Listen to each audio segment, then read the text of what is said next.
Glória a Deus, a paz do nosso Senhor e Salvador Jesus Cristo. Vamos dar continuidade nas nossas lições bíblicas, né? Estamos na segunda revista, segundo trimestre de 2024, a carreira que nos está proposta. E hoje nós vamos para a lição 5, meus irmãos, como o tempo passa, hein? Os inimigos do cristão. Então vamos lá, texto áureo. Se vivemos no Espírito, andemos também no Espírito. Não sejamos cobiçosos de vanglórias, irritando-nos uns aos outros, invejando-nos uns aos outros. Gálatas, capítulo 5, versículo 25 e 26. Verdade prática. Na jornada da fé há inimigos que tentam nos atrapalhar. O diabo, a carne e o mundo. Mas em Cristo somos mais do que vencedores. O título é Os Inimigos do Cristão. Palavra-chave, inimigos. Leitura bíblica em classe, Romanos capítulo 6, do versículo 11 ao 14, e 1 João capítulo 2, do versículo 15 ao versículo 17. Depois você pode ler e acompanhar aí, tá bom, meus irmãos? Louvado seja Deus, vamos para a nossa lição. A introdução. Na jornada da vida cristã, nos deparamos com os perigos que ameaçam a trajetória no nosso caminho para o céu. Bom, de uma forma geral, aqui vai falar, o título já fala, os nossos inimigos. Nós sabemos que o diabo é o nosso adversário, como diz a palavra de Deus. A carne, né? O apóstolo Paulo dá alguns exemplos em suas cartas, as concupiscências da carne, né? Que outro tempo nós andávamos em trevas, fazíamos os desejos das trevas, do mal, do que é do mundo. E um dos nossos inimigos também é o mundo. Mas agora estamos na luz e vivemos em Cristo.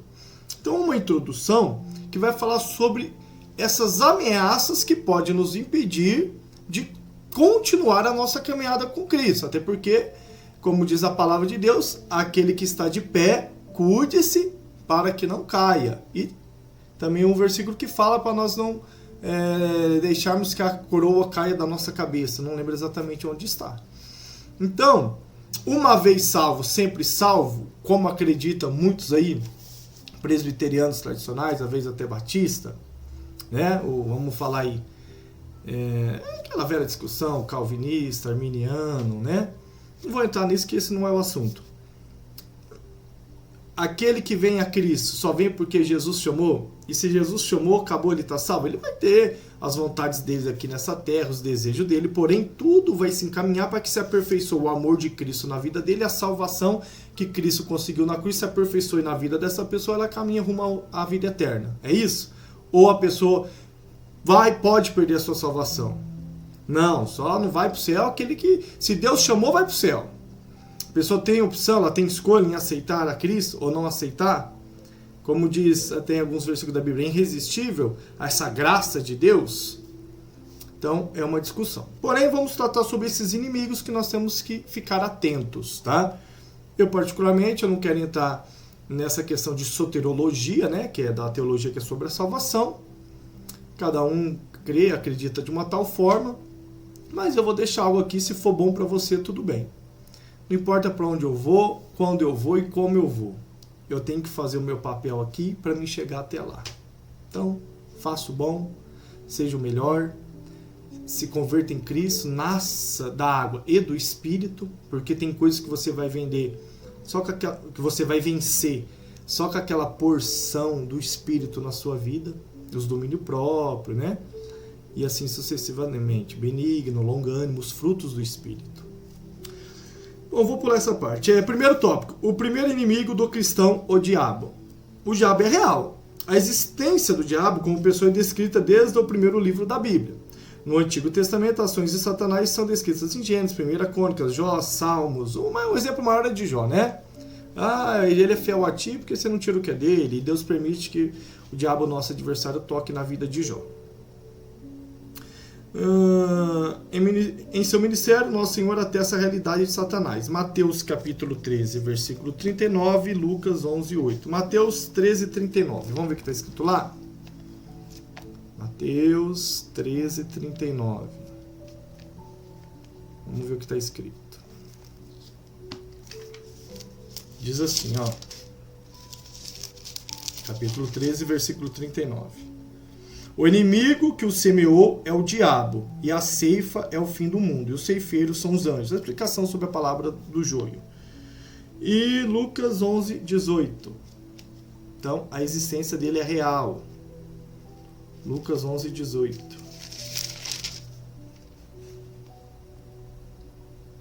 E, se também Satanás está dividido contra si mesmo, como subsistirá o seu reino? Pois dizeis que eu expulso os demônios por Beelzebul. Então, a blasfêmia dos fariseus quando Jesus expulsa o mal.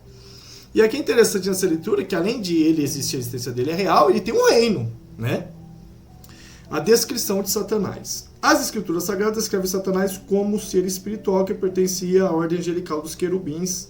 Está escrito em Ezequiel que todo mundo sabe, né? 28, 12, 14, que era um anjo tal, que caiu, se rebelou, queria ser igual a Deus.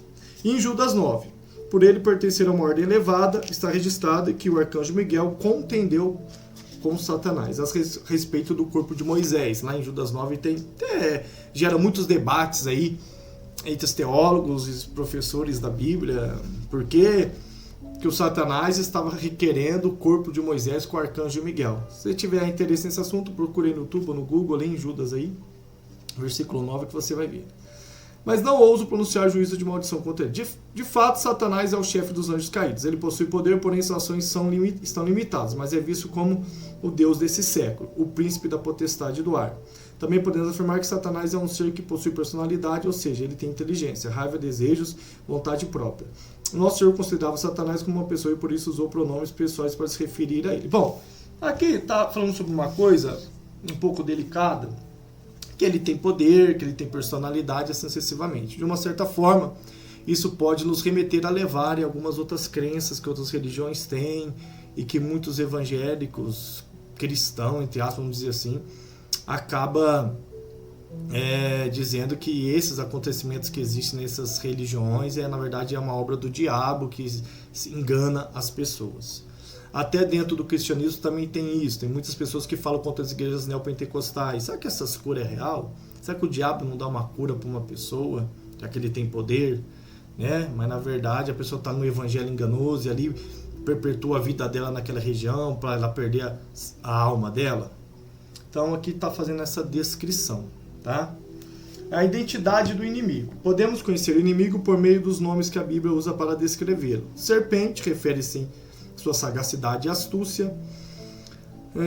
Satanás é mencionado 52 vezes, parece 35 vezes como acusador. Maligno revela o seu caráter. Dragão vermelho revela a sua velocidade. Apocalipse, tentador, ação tentadora no campo da mentira e imoralidade. Enganador, Beelzebul, chefe dos demônios. Belial, pessoa de massa sem valor. Esses nomes revelam uma natureza cruel, perversa e destruidora do nosso adversário. Então, o primeiro nosso adversário é o diabo, aqui falando sobre as suas identidades.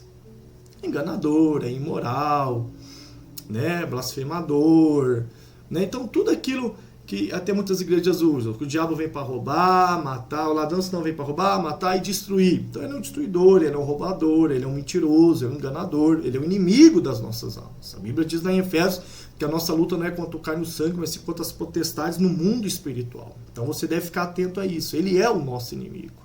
Tem muitas coisas que a gente deixa, infelizmente, alguma ação dele, né? Como diz lá, as pequenas raposinhas que destroem toda a vinha, a gente vai deixando chegar devagar e quando a gente vai ver, abre um buraco, uma destruição. Então temos que ficar atento. O mundo espiritual ele existe, o mal ele existe. Cuidado com quem você deixa entrar na sua casa, cuidado com quem você fala as suas coisas, porque o diabo ele usa, se faz ali, né, muitas das vezes, até de anjo, né? A Bíblia diz que ele enganaria até os escolhidos.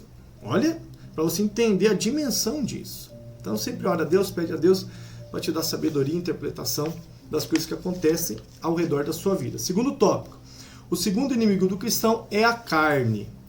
Conceito bíblico de carne, há 4 definições para a palavra carne na Bíblia. O tecido muscular do corpo humano, né, dos animais, da nossa carne, o corpo humano inteiro, o ser, e o segundo, a sua fragilidade e imortalidade, a natureza humana pecaminosa. Dentre muitas perspectivas da palavra carne na Bíblia, a expressão concupiscências, como eu já disse aqui, da carne tem grande relevância. Quando o apóstolo João usa esse termo, se refere à satisfação carnal em todas as suas dimensões, glutonaria, sensualidade, bebedeira, relações. A expressão revela que há critérios do normal e moral. pelo prazer de vida, a tendência. É o egoísmo grau elevado. Então, aqui a revista está falando para nós levarmos esse, contextualizar a nossa carne, os desejos da nossa carne, a imoralidade, o erro, o pecado, né? As coisas ilícitas, a prevaricação, a prostituição, esses desejos carnais que nos afastam de Deus. De fato, nós temos que vigiar. Como vigiamos? Em oração e pedindo também a Deus, viu, irmãos? Tem muitos cristãos que não pedem a Deus. Deus, me ajuda a vencer os desejos da carne, me ajuda, rodeia a minha vida das coisas do Senhor para que eu não tenha tempo para as coisas da carne. Não há um justo sequer, diz a Bíblia, mas permanecer no erro e no pecado, isso é algo grave que pode nos levar à nossa perdição. Então, eu sempre oro a Deus, falo, Deus, me ajuda a vencer, qual que seja esse mal que aflige a sua carne. É isso que a revista está falando. Né? As expressões, os desejos da carne, né? Glutonaria. Né? Tem pessoas que chegam a dizer que a pessoa, às vezes, que até come demais, esse desejo desenfreado, a glutonaria é um pecado. Né? Teve gente que até já chegou a dizer que se a pessoa ela for obesa, ela está no pecado. Né? Então, não é isso que eu estou dizendo, pelo amor de Deus, hein, gente? Estou dizendo que já até falam sobre isso, mas não tem nada a ver isso. Aí às vezes a pessoa é uma questão hormonal, uma questão do corpo, às vezes é mais uma questão de ansiedade, né? No mundo de hoje, quem que não tem ansiedade? Quem que não precisa tratar? Então, não tem nada a ver com o que as pessoas falam sobre isso. A carne do Novo Testamento. Na perspectiva do Novo Testamento, o termo grego, isto é, carne, é uma referência direta à totalidade da natureza humana pecaminosa.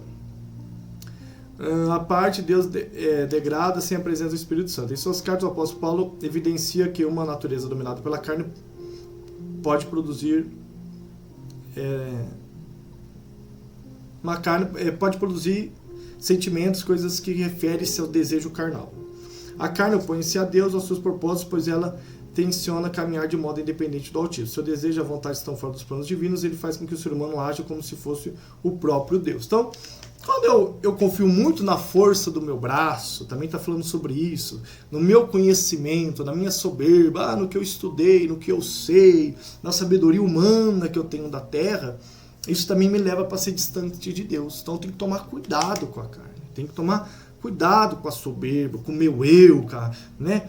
Aquele cuidado, né, demasiado da aparência, né, que eu posso, eu consigo, eu sei fazer, eu me visto, eu sei, não, eu me cuido sozinho. Não, irmãos, se o Senhor não guardar a casa, em vão vigia o sentinela, tá na Bíblia, tá? Toma cuidado com isso. Subtópico 3, a perspectiva doutrinária da palavra carne. Doutrinamente, a carne é a natureza humana depois da queda de Adão. Como vimos, a expressão carne pode ser usada para se referir ao corpo humano, mas também à natureza pecaminosa. Nesse sentido, embora uma mesma palavra possa trazer sentidos diferentes, não há razão para confundir-se entre carne como corpo e carne como natureza pecaminosa. Então, usa essa expressão carne muitas vezes como os desejos da carne. Olha, cuidado com os desejos da carne, pois que é produzido pela natureza pecaminosa. Logo é reconhecido como, por exemplo, a idolatria é uma obra de carne, ou seja, a natureza humana pecaminosa. Então, se refere também a esse termo carne quando se refere a um pecado. Olha, você está na carne, né? A gente vem falar, você está na carne, hein, irmão, cuidado. Então, uma natureza pecaminosa que a pessoa tem, não a carne, né, no sentido literal do corpo em si. Subtópico 3, o terceiro inimigo do cristão, o mundo. Perspectivas bíblicas da palavra de Deus, mundo. Há 5 conotações bíblicas para a palavra mundo: a terra, conjunto das nações, a raça humana, o universo e os que se opõem a Deus. Então são 5, ó. A terra, o conjunto das nações conhecidas, a raça humana, o universo e os que se opõem a Deus. Esses têm o diabo como chefe e vivem na impiedade. De modo geral, a Bíblia usa a palavra mundo para descrever suas grandes realidades. O planeta Terra em que habitamos, as pessoas que vivem em tal, os independentes da Terra, a passagem, quando diz para não amarmos o mundo, a ideia de uma sociedade separada de Cristo que se manifesta contrariamente a Deus, pois está dominado pelos vícios mais infames. Na epístola, os vícios são classificados como 3 níveis: consciência da carne, consciência dos olhos e a soberba da vida. Então está falando aqui, o mundo, quando se refere ao mundo, a gente fala assim, irmão, sai do mundo, hein? É o crente Raimundo, o pé na igreja, o pé no mundo. Então, está fazendo essa descrição de quando os inimigos do mundo. A Bíblia diz que no mundo jaz o nosso inimigo. Então nós também temos que tomar cuidado com isso. Porque há muitas coisas que no mundo que é para ludibriar a nossa fé, para nos enganar. Os nossos olhos, a soberba. Hoje as pessoas são muito pegas no entretenimento. Né? Todas essas coisas ficam entretendo você ali, você perde seu tempo com as páginas do Facebook passando para baixo, Instagram, vídeo aqui, vídeo dali. Então nós temos que tomar cuidado. Que a Bíblia diz que os nossos olhos é a porta para onde pode entrar algo que venha contaminar o nosso coração. Então no mundo há muita coisa. Agora, não vai sair do mundo? Não. Vamos lutar. Ele diz, eu venci o mundo, vós podeis vencer. 3 níveis de vícios infames. As concupiscências da carne, dos olhos, soberba da vida são níveis de vícios infames que todo cristão encontrará diante da sua jornada. A concupiscência da carne. A concupiscência da carne tem a ver com a natureza humana completamente dominada pelo pecado, corrompida, decaída, todo o ato do corpo a fins de malefícios imorais. Então, desejo carnal, desenfreado, sexualidade, prevaricação, né? Temos que tomar cuidado com isso, coisas imorais também, os vícios, né? Tudo isso com consciências que nos levam a um pecado de morte. Dos olhos. A consciência dos olhos tem a ver com tudo que envolve a mente e a imaginação. Cria desejo pelas coisas pecaminosas, mídia, música, literatura, arte, assim sucessivamente. Então tem que tomar cuidado. Tem até algumas igrejas antigamente, até o pessoal fala muito dos testemunhos de Jeová, deixar as pessoas ter conhecimento, fazer faculdade e ler outros livros, né? A consciência dos olhos, a leitura, a arte, leva você a pensar. Lembra lá na história que diz, né, o iluminismo, né? O iluminismo século XVI, XVII, XV, trazendo as pessoas para despertar o homem ser o centro das coisas. Então, toma cuidado que as leituras demasiadas que às vezes você faz acerca de algum assunto vai te levar a você achar que as coisas é muito relativa, que tem muita coisa errada, que não é bem assim. Não que você não tem que estudar, você tem que estudar, você tem que se aprofundar. Aí pede a sabedoria a Deus para você entender, né? O que é aquilo de fato, a mensagem daquilo que você está lendo, daquilo que você está vendo, daquilo que você está ouvindo, uma música, como está dizendo aqui, né? Que você está ouvindo. Eu não acho errado, mas só acho que a pessoa tem que tomar cuidado, tá?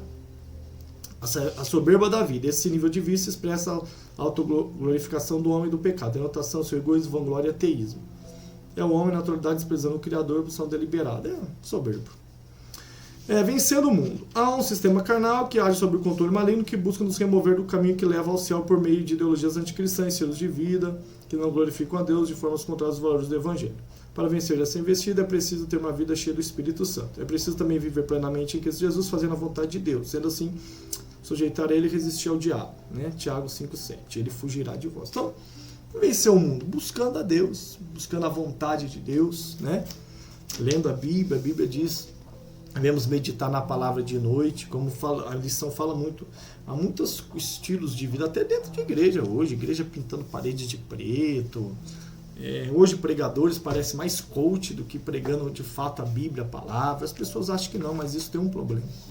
Infelizmente, isso vem de uma forma assim tão geral que as igrejas acabam aderindo, porque eles falam, não, porque as pessoas elas estão sugando isso do mundo, elas estão absorvendo isso do mundo. E se ela chegar lá na igreja, apenas uma leitura do versículo da Bíblia, uma oração e ir para casa, para ela não é suficiente, porque ela está absorvendo do mundo todas aquelas técnicas de um coach, de um professor, de palavras positivas, de fé positiva, de autoestima.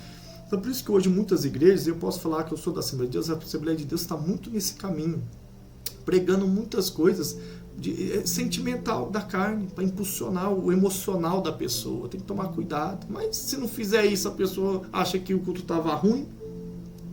É difícil falar sobre esse assunto. Eu não vou aprofundar porque não é o vídeo, tá? Mas temos que tomar cuidado com isso, irmãos. Só o Evangelho e a graça de Deus já nos basta. Tá? Não vai para a igreja procurando show, procurando coach. Esse dia eu fui numa pregação, o pastor começou a orar e começou... Né? Então tem gente que quer, que gosta, que acredita. Então é complicado isso aí, tá? Mas não quero entrar nesse assunto, que para mim é um pouco polêmico essas coisas. O apóstolo Pedro nos adverte, a conclusão, a respeito do plano do inimigo para nos tragar, com o objetivo de destruir a obra realizada por Cristo em nossas vidas. Ele quer enfraquecer a nossa caminhada rumo ao céu. Então, para não ceder aos seus ardis, precisamos viver constantemente sob a presença do Espírito Santo, preparados e fortalecidos em Deus. Que é importante, viver na presença de Deus, na palavra de Deus, buscando, orando. Não é se limitando, sendo antissocial, né? Vivendo sozinho, excluído. Não. Em sociedade, mas na presença de Deus, em vigilância, em oração, em comunhão com Deus. Que eu tenho certeza que o Espírito Santo de Deus há de nos guiar, há de nos guardar. Se nós temos a presença de Deus, do Espírito Santo de Deus, ele vai guardar a nossa vida, tá bom? Irmãos, essa foi a nossa lição que vai ser ministrada agora no dia 5 de maio. Forte abraço, Deus abençoe a todos em nome de Jesus.